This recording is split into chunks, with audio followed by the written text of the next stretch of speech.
Student, good morning. आज solid state का next video बना रहा हूँ जो लेक्चर 9 होगा। इस वीडियो में हम आज पढ़ेंगे रेडियस रेशियो, जो बहुत ही इम्पॉर्टेंट है। 12th क्लास के लिए तो इम्पॉर्टेंट है ही। जो बच्चे बीएससी फर्स्ट ईयर में जाएंगे, बीएससी फर्स्ट ईयर में एक बहुत ही सेकंड पेपर इनऑर्गेनिक केमिस्ट्री में ये बहुत ही इम्पॉर्टेंट टॉपिक है, जो अक्सर एग्जाम में पूछता है।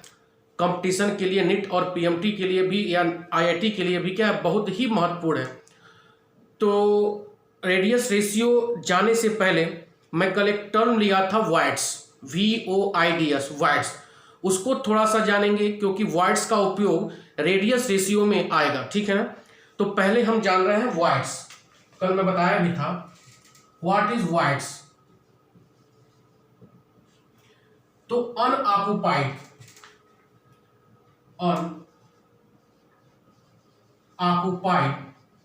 और वैकेंट स्पेस। ध्यान दीजिएगा, मैं कह रहा हूं अनऑक्युपाइड और वैकेंट मतलब खाली। अनऑक्युपाइड मतलब कंस्टिट्यूएंट पार्टिकल उस स्पेस को ऑक्युपाई न किया हो। तो अनऑक्युपाइड और vacant space present in the crystal called, क्या बोलेंगे, वॉइड्स। क्लियर हो रहा है। तो किसी भी क्रिस्टल या किसी भी लैटिस में जो अनऑक्युपाइड और वैकेंट स्पेस होगा, जहां पर कोई भी कंस्टिट्यूएंट पार्टिकल सिचुएटेड नहीं होगा, this space is known as voids. Clear हो रहा है। अब वॉइड्स जो होता है वह दो प्रकार का होता है। कितने प्रकार का होता है? दो प्रकार का। वॉइड्स आर टू टाइप्स, ठीक है। क्या क्या है, ध्यान देना। एक है टेट्राहेड्रल वॉइड्स। क्या है? टेट्राहेड्रल वॉइड्स, ठीक है। और दूसरा क्या है? ऑक्टाहेड्रल वॉइड्स, ठीक है। तो वह वॉइड्स जो चार कंस्टिट्यूएंट पार्टिकल के द्वारा क्रिएट होता है in the form of tetrahedral manner is known as tetrahedral voids. और वह वॉइड्स जो 6 कंस्टिट्यूएंट पार्टिकल्स के द्वारा क्रिएट होता है in octahedral manner is known as, क्या बोलेंगे, ऑक्टाहेड्रल वॉइड्स। क्लियर हो रहा है। देखो तो क्या परिभाषा लिखेंगे? द वैकेंट स्पेस, ध्यान दीजिएगा, the vacant space surrounded by कितना कंस्टिट्यूएंट पार्टिकल? 4 constituent particle. किस मैनर में? इन टेट्राहेड्रल मैनर, क्लियर हो रहा है। तो vacant space surrounded by 4 constituent particle in tetrahedral manner is known as tetrahedral voids. ध्यान दो कैसे।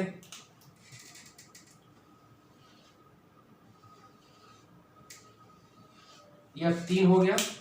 एक ऊपर से कंस्टिट्यूएंट पार्टिकल मैं रेड कलर का बना रहा हूं, तो 4 दिखाई दे रहा होगा। 3 ब्लैक, 1 2 3, और रेड वाला क्या है? 4। और यह जो स्पेस है, इनका शेप क्या होगा? टेट्राहेड्रल। इस बार तो इसको हम क्या बोल रहे हैं? Tetrahedral voids. क्लियर हो रहा है। टेट्राहेड्रल वॉइड्स, कोई दिक्कत? तो वह वॉइड्स जो 4 कंस्टिट्यूएंट पार्टिकल के द्वारा क्रिएट हो रहा है किसी भी लैटिस या किसी भी क्रिस्टल में, उसको हम क्या बोलेंगे? टेट्राहेड्रल वॉइड्स, ठीक है। नेक्स्ट देखो, ऑक्टाहेड्रल क्या है? The vacant space surrounded bye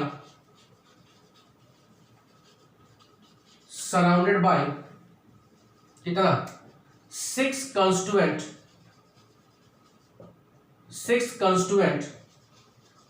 particle. किस मैनर में? इन ऑक्टाहेड्रल मैनर, बोलो, इन ऑक्टाहेड्रल मैनर कार्ड क्या बोलेंगे, ऑक्टाहेड्रल वाइड्स। ठीक है, कैसे बनेगा ध्यान दो। तो 6 के लिए देखो 1 2 3, ठीक है 3 हो गया। अब ऊपर देखो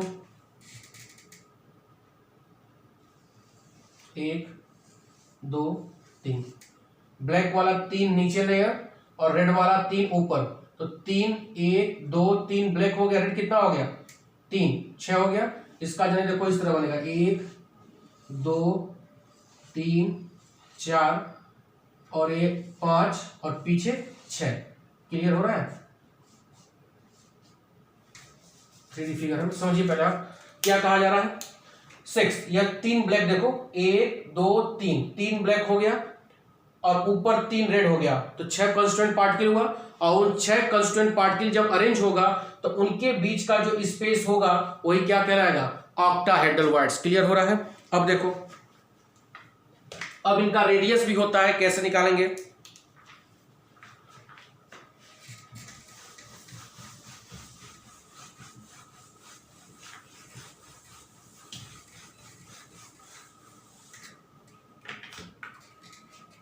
रेडियस ऑफ वाइड्स, थोड़ा सा आपको याद करना पड़ेगा।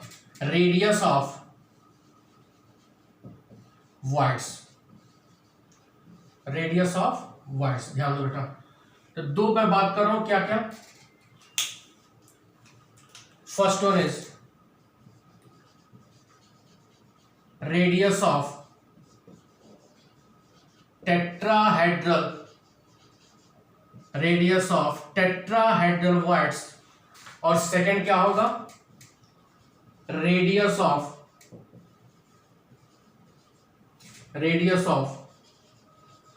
Octahedral voids, radius of octahedral voids. तो क्या वैल्यू होगी, ध्यान दो। Small r radius of voids is equal to 0.255 capital R. This is the radius of constituent particle या रेडियस ऑफ एटम, और स्मॉल आर क्या होगा, रेडियस ऑफ वाइड्स। ठीक है, यहां पर देखो small r is equal to 0.414 into capital R. तो क्या लिख सकते हैं इस वैल्यू को देखकर, द रेडियस ऑफ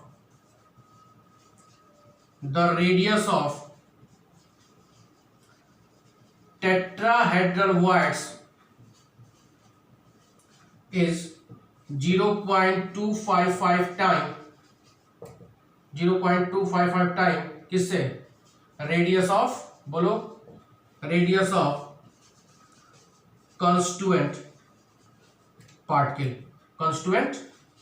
क्लियर हो रहा है, रेडियस ऑफ कंस्टिट्यूएंट पार्टिकल। यहां पे देखो इसको क्या लिख सकते हैं, the radius of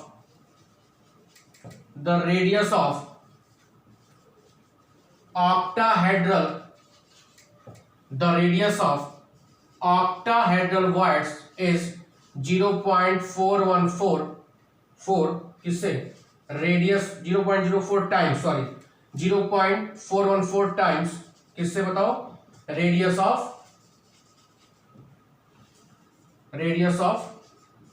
constituent particle. ठीक है, तो यह दोनों वॉइड्स का रेडियस हो गया। Radius of tetrahedral void small r is equal to 0.255 capital R, यहाँ पर 0.414 कैपिटल आर। ठीक है, इसको भी आप कॉपी में नोट कर लेंगे। अब हम ला रहे हैं रेडियस रेशियो। ठीक है, बहुत ही इंपॉर्टेंट टॉपिक है, what is the radius ratio. इसकी स्टडी क्यों की गई, क्यों यह लाया गया, बात समझिएगा। ठीक है, इसको पहले आप पॉज करके कॉपी में लिख लेंगे, मैं इसको जा रहा हूं मिटाने। ठीक है,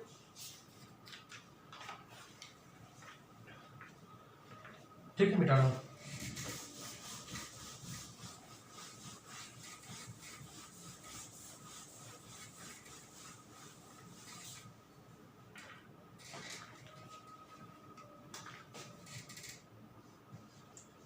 रेडियस रेशियो,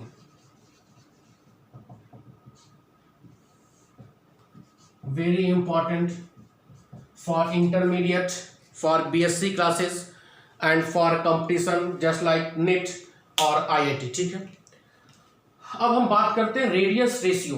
क्या होता है यह पहले नहीं जानेंगे कि what is the radius ratio. पहले यह जानेंगे कि रेडियस रेशियो क्यों लाया गया, क्या इसका उद्देश्य था कि सॉलिड के स्टडी में हमको रेडियस रेशियो लाना पड़ा। ठीक है, तो कैसे जानेंगे, ध्यान दो थोड़ा सा। जितने भी नोबल गैसेस होते हैं पूरा ध्यान दीजिएगा, all Nobel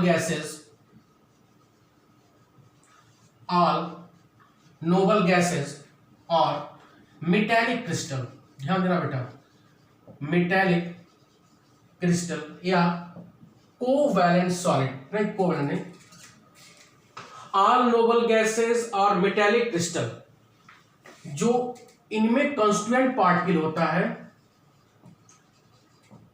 constituent particle are closely packed. बात समझ में आ रहा है, इस लाइन को ध्यान दीजिएगा। नोबल गैस हो चाहे मेटेलिक, नोबल गैसेस के जो क्रिस्टल भी कुछ होते हैं, नोबल गैसेस के क्रिस्टल हो या मेटेलिक क्रिस्टल हो, उनके जो कंस्टिट्यूएंट पार्टिकल होते हैं वह क्लोजली पैक्ड होते हैं। ठीक है, जब क्लोजली पैक्ड होते हैं तो इनका जो स्ट्रक्चर हो, इनका जो किसका मेटेलिक सॉलिड या नोबल गैस का जो सॉलिड का स्ट्रक्चर होगा वह इजिली डिटरमाइन हो जा रहा है। क्या हो जा रहा है, इजिली डिटरमाइंड। क्यों, because this solid is made up of same type of constituent particle, या दूसरे शब्दों में क्या लिख सकते हैं कि मेटेलिक क्रिस्टल या नोबल गैस का जो लैटिस पॉइंट होता है, रेड पेंसिल में लिख रहा हूं, जो लैटिस पॉइंट होता है वह occupied by same type of CP means constituent particle. मैं फिर क्या कह रहा हूं, पहले समझो इसको लाया क्यों गया। मेटेलिक क्रिस्टल या इनके जो सॉलिड होंगे, मैं कह रहा हूं कि इनके जो सॉलिड या मेटेलिक क्रिस्टल सॉलिड होते हैं उनके कंस्टिट्यूएंट पार्टिकल क्लोजली पैक्ड होते हैं। जब क्लोजली पैक्ड होंगे तो उनके स्ट्रक्चर को हम इजिली डिटरमाइन कर ले रहे हैं। क्यों, क्योंकि उनका लैटिस क्या है, वह is made up of same type of constituent particle. क्यों, जैसे मान लो लोहे का मेटेलिक क्रिस्टल है तो लोहे के मेटेलिक क्रिस्टल में लोहे का ही एटम होगा, सोडियम तो आ नहीं जाएगा। सोडियम का मेटेलिक क्रिस्टल है तो सोडियम से ही बना होगा, पोटेशियम नहीं आ जाएगा। क्लियर हो रहा है।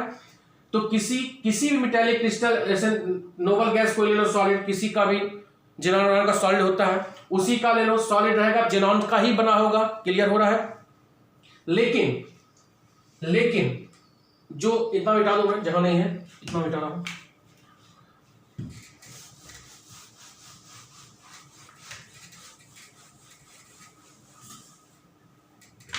लेकिन जो आयनिक कंपाउंड होते हैं,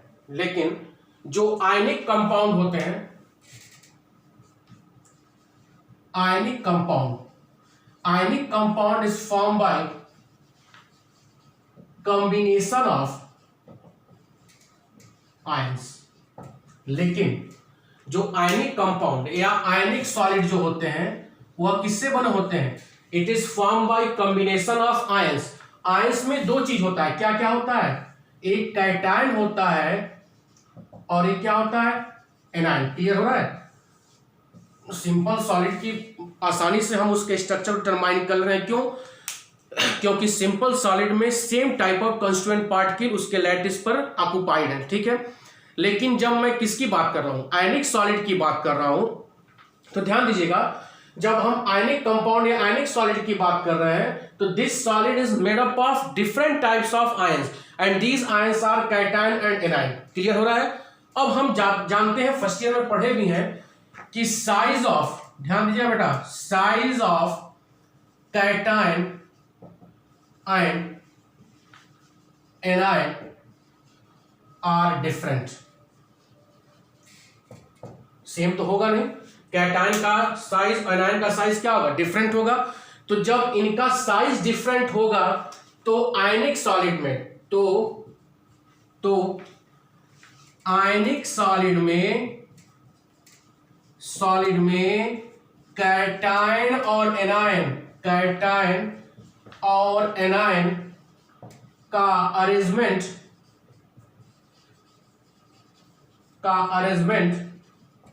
कैसे होगा? नहीं समझ में आ रहा है? मेटेलिक सॉलिड में क्या था, एक ही प्रकार कंस्टिट्यूएंट पार्टिकल था, तो हर जगह चाहे कार्नर हो, चाहे फेस हो, चाहे हो, सेम टाइप के कंस्टिट्यूएंट पार्टिकल होंगे। लेकिन आयनिक सॉलिड में दो कंस्टिट्यूएंट पार्टिकल हैं, दो टाइप के, एक कैटायन और एक एनायन है। और हम जानते हैं कि कैटायन और एनायन का साइज डिफर करता है, कभी सेम नहीं हो सकता है। तो जब सेम टाइप डिफरेंट साइज के कंस्टिट्यूएंट पार्टिकल हो तो उसके सॉलिड में उनका अरेंजमेंट कैसे होगा? This is not possible. कैसे हम बता सकते हैं? इतनी आसानी से बता नहीं पाएंगे। तो इसी चीज को पता करने के दूसरा पॉइंट बता रहा हूं मैं कि किसी भी आयनिक कंपाउंड में जो कैटायन और एनायन होता है, कैटायन और एनायन, किसी भी आयनिक सॉलिड में कैटायन और एनायन जो होता है वो हेल्ड टुगेदर बाय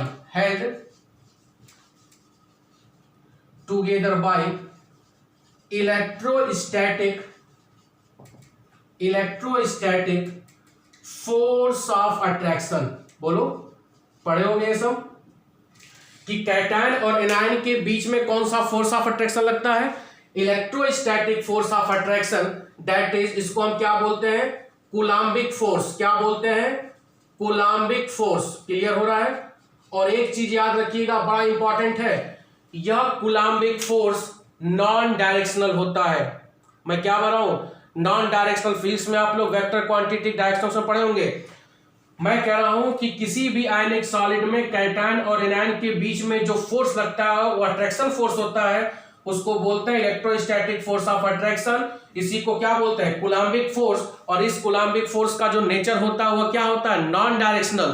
तो यही कारण है, नॉन डायरेक्शनल होने के कारण यही कारण है कि आयनिक सॉलिड में कैटायन और एनायन का अरेंजमेंट और उसका कोऑर्डिनेशन नंबर डिपेंड करता है radius of cation and radius of anion, और इन्हीं के रेशियो को बोलते हैं रेडियस रेशियो। क्लियर हो रहा है? मैं फिर एक बार मदद कर रहा हूं कि आयनिक सॉलिड में, बेटा बच्चों ध्यान दो, आयनिक सॉलिड में जो कंस्टिट्यूएंट पार्टिकल होते हैं वह कैटायन और एनायन होते हैं। कैटायन और एनायन का साइज क्या होता है? डिफरेंट होता है। तो जब डिफरेंट होगा तो अरेंजमेंट थोड़ा सा मुश्किल होगा। मुश्किल नहीं होगा, हमको पता नहीं चल पाएगा कि कौन कहां पे क्या रखा है। ठीक है? और हम जानते हैं कि कैटायन एनायन के बीच में जो फोर्स होता है वह इलेक्ट्रोस्टैटिक फोर्स ऑफ अट्रैक्शन होता है। उसी को हम क्या बोलते हैं? Coulombic force.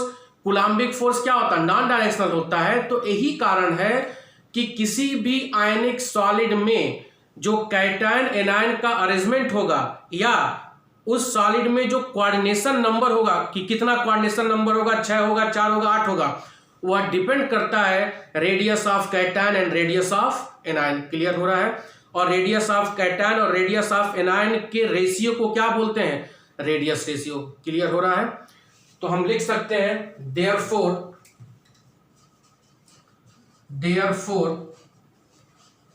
Arrangement of ion and coordination number, ये बता चुका हूं मैं, and coordination number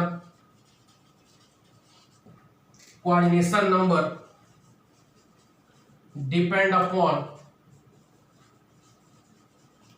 radius of cation and radius of anion. Clear हो रहा है? बोलो, रेडियस ऑफ एनायन। कोई दिक्कत? अब देखो, इसको भी आप लिखिए, मिटा रहा हूं।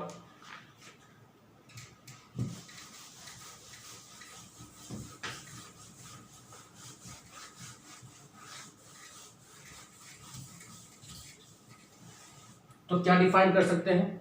Therefore radius ratio is defined as ratio of radius of cation and बोलो रेडियस ऑफ एनायन। तो कैटायन का रेडियस, एनायन का रेडियस का जो रेशियो होगा उसी को हम क्या बोलते हैं, रेडियस रेशियो। और रेडियस रेशियो के द्वारा हम पता करते हैं कि किसी भी आयनिक सॉलिड में कैटायन और एनायन का अरेंजमेंट कैसा है, और कैसा है तो पता चल जाएगा कि उसका कोऑर्डिनेशन नंबर कितना है। क्लियर हो रहा है? इसको और क्या लिख सकते हैं, radius ratio is equal to R plus, मतलब radius of cation upon are minus is equal to radius of anion. Clear हो रहा है? यहां तक कोई दिक्कत? अब कैसे पता करते हैं, कैसे हम पता करते हैं कि रेडियस रेशियो से हमको पता चल जाएगा कि उस आयनिक कंपाउंड में कोऑर्डिनेशन नंबर कितना है। और जब कोऑर्डिनेशन नंबर पता चल जाएगा तो हमको पता चल जाएगा क्या, कि उसका अरेंजमेंट किस शेप का है। ठीक है, इतना लिखो, मिटा रहा हूं मैं। कोई दिक्कत यहां तक होगा? कुछ भी पूछना होगा तो आप कमेंट बॉक्स में लिखेंगे।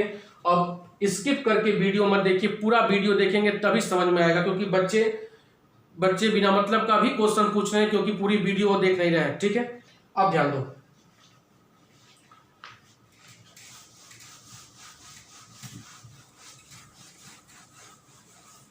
अब ध्यान दीजिए, क्या कहा जाता है, रेडियस रेशियो में बता दिया क्या होता है, कैसे क्या होता है।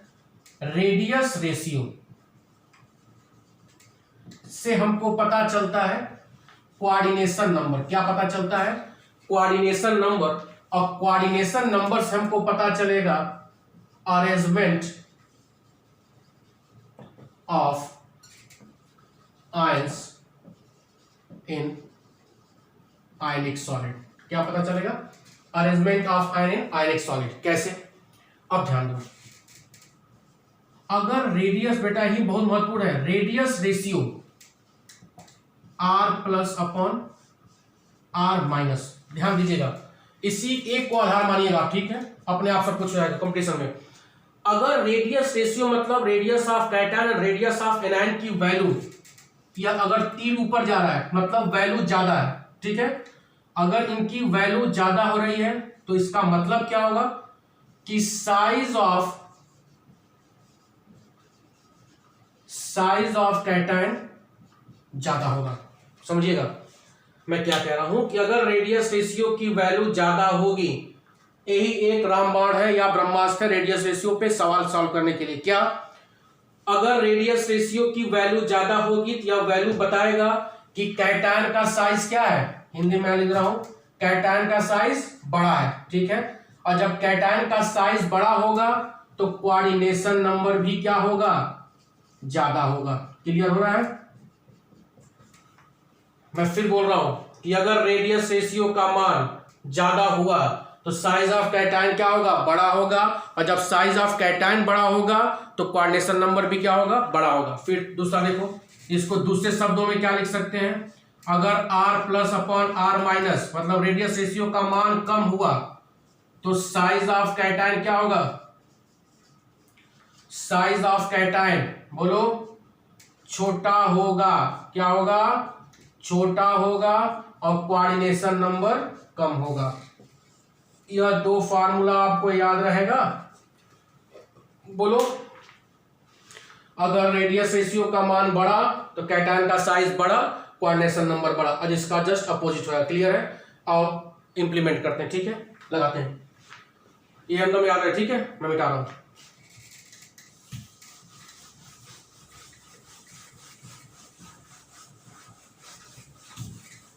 चैप्टर थोड़ा बड़ा है, डिटेल पढ़ा रहा हूं बेटा, थोड़ा समय लगेगा। ठीक है, अब ध्यान दीजिए, ऑक्टाहेड्रल वाइड्स का रेडियस क्या आया था, r plus upon are minus 0.414। ठीक है, इसका मतलब क्या होगा, इसका मतलब क्या होगा कि 6 कंस्टिट्यूएंट पार्टिकल।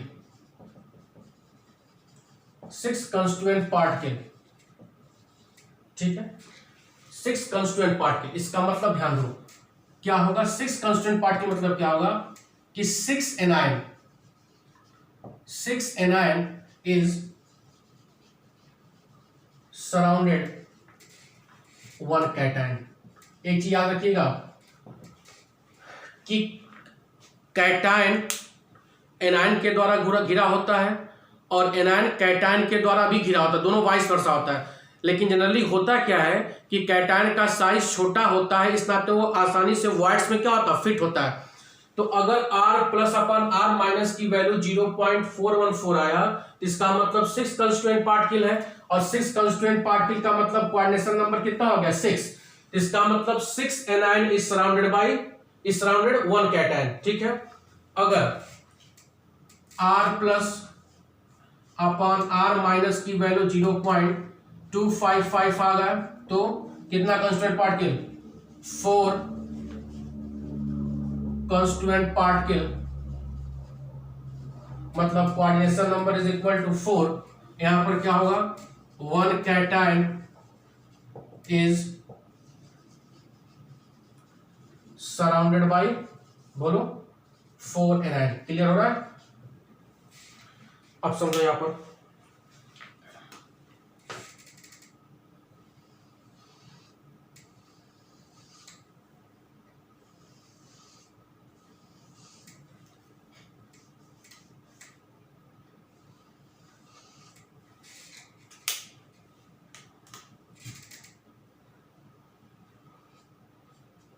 अब देखो, यह एनायन एनायन एनायन एनायन, ठीक है, 4 है, एक ऊपर से 5 और एक पीछे से 6 दिखाई दे रहा है। देखो 1 2 3, रेड पेन देखो, 1 2 3 4 हुआ, एक ऊपर से बॉल लगा दो 5 और एक पीछे से लगा दो 6। क्लियर हो रहा है? अब उन 6 के बीच में एक कैटायन सिचुएटेड है। मैं फिर कह रहा हूं, रेड वाला क्या हो गया, यह हो गया एनायन, ऊपर से एक एनायन और लगा हुआ है, पीछे से एक एनायन और बीच में यह छोटा सा क्या है, कैटायन। ठीक है, तो यहां पर R plus upon R minus की वैल्यू 0.414 और यह एक स्टेबल अरेंजमेंट है। क्या है, स्टेबल अरेंजमेंट। ठीक है, अब देखो, अगर R plus upon R minus की वैल्यू 0.414 से कम है, और इधर आओ, R plus upon R minus की वैल्यू 0.414 से ज्यादा है। दो कंडीशन बना रहा हूं, यह अगर रेडियस रेशियो की वैल्यू आ गई तो one cation is surrounded bye 6 constituent particle. यहां मैं 4 दिखा रहा हूं, 6 दिखाना मुश्किल है, क्योंकि एक आगे से और एक पीछे से। क्लियर हो रहा है? तो यह एक स्टेबल अरेंजमेंट है। अगर रेडियस रेशियो की वैल्यू 0.414 से कम आ गई, ठीक है, तो 0.41 से 4 कम आ गई, और अगर क्या आ गया, 0.414 से ज्यादा आ गया, तो अगर मैं ज्यादा कर रहा हूं, अगर वैल्यू ज्यादा आई, मैं अभी फार्मूला बताया था कि अगर रेडियस रेशियो की वैल्यू ज्यादा आ रही है तो कैटायन का साइज क्या होगा, बड़ा होगा। कैटायन का साइज बड़ा होगा। अब यहां देखो, माइनस माइनस माइनस और माइनस, ये क्या हो जाएगा, अनस्टेबल अरेंजमेंट। क्या हो जाएगा, अनस्टेबल अरेंजमेंट। समझ में आ रहा है?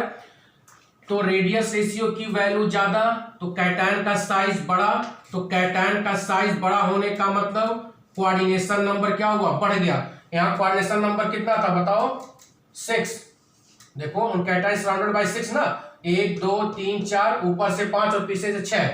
रेडियस रेशियो की वैल्यू ज्यादा हुई, कैटायन का साइज बढ़ा, कैटायन का साइज बढ़ा तो कोऑर्डिनेशन नंबर बढ़ा, तो कोऑर्डिनेशन नंबर बढ़ा तो यहां पर कोऑर्डिनेशन नंबर 8 आ जाएगा, और R plus upon R minus की वैल्यू 0.732।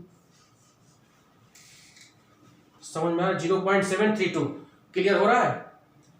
अब यहां पर जब 8 आ जाएगा तो ये क्या हो जाएगा, स्टेबल अरेंजमेंट। क्या हो जाएगा, स्टेबल अरेंजमेंट। ठीक है, अब देखो, अब यहां पर R प्लस अपन R माइनस की वैल्यू कम आ रही है, तो कम वैल्यू आने का मतलब क्या होगा कि कैटायन का साइज क्या होगा, बोलो, छोटा होगा। कैटायन का साइज इससे बहुत छोटा होगा। देखो कैटायन का साइज क्या होगा, बहुत छोटा हो गया। यह भी क्या होगा, अनस्टेबल अरेंजमेंट। जहां थोड़ा कम है, अनस्टेबल अरेंजमेंट। अब देखो वैल्यू कम इसकी हुई, कैटायन का साइज छोटा हुआ।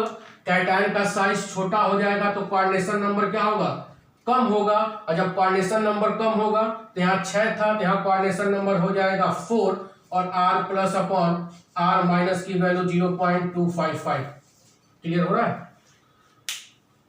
बोलो, जब इसकी वैल्यू इतनी थी स्टेबल था, ज्यादा हुआ कम हुआ तो अनस्टेबल हुआ, कम हो कोऑर्डिनेशन नंबर 4 हो गया, और फिर क्या हो गया स्टेबल अरेंजमेंट। ये क्या हो गया स्टेबल अरेंजमेंट।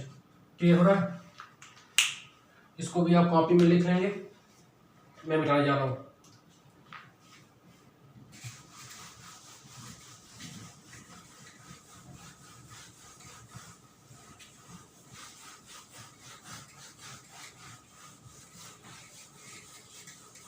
अब एक वैल्यू होती है रेडियस रेशियो का, कैसे पता करते हैं? r plus upon r minus coordination number और यहां पर अरेंजमेंट, ठीक है, ऑफ आयंस। अगर वैल्यू 0.155 से 0.255, 0.25 से 0.414, 0.414 से 0.732 और 0.732 से 1। अगर यह वैल्यू ये आ रहा है, कोऑर्डिनेशन नंबर 3 अरेंजमेंट होगा ट्राइगोनल प्लेनर। ठीक है, ट्राइगोनल प्लेनर। अगर यह वैल्यू यहां से आता है तो 4 मतलब टेट्राहेड्रल। दिस वैल्यू 6 मतलब बोलो ऑक्टाहेड्रल। ठीक है, देखो समझो तुम, 0.414 से ऊपर जा रहा है, कहां तक जाएगा 0.732। जैसे 0.732 आएगा क्या आ जाएगा 8, इसको बोलेंगे बॉडी सेंटर। क्लियर हो रहा है? बॉडी सेंटर समझ में आ रहा है? ये एकदम रटा होना चाहिए, एकदम होना चाहिए। मैं एक निकालना सिखा दे रहा हूं, कैसे निकलना है। सिंपल ज्योमेट्रिक कैलकुलेशन से कैलकुलेट करते हैं। ठीक है, अब ध्यान दो,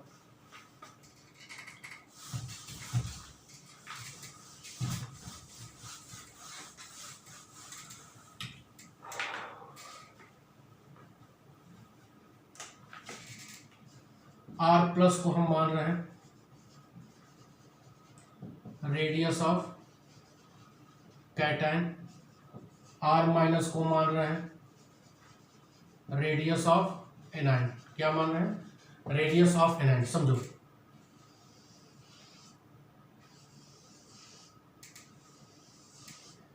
ठीक है,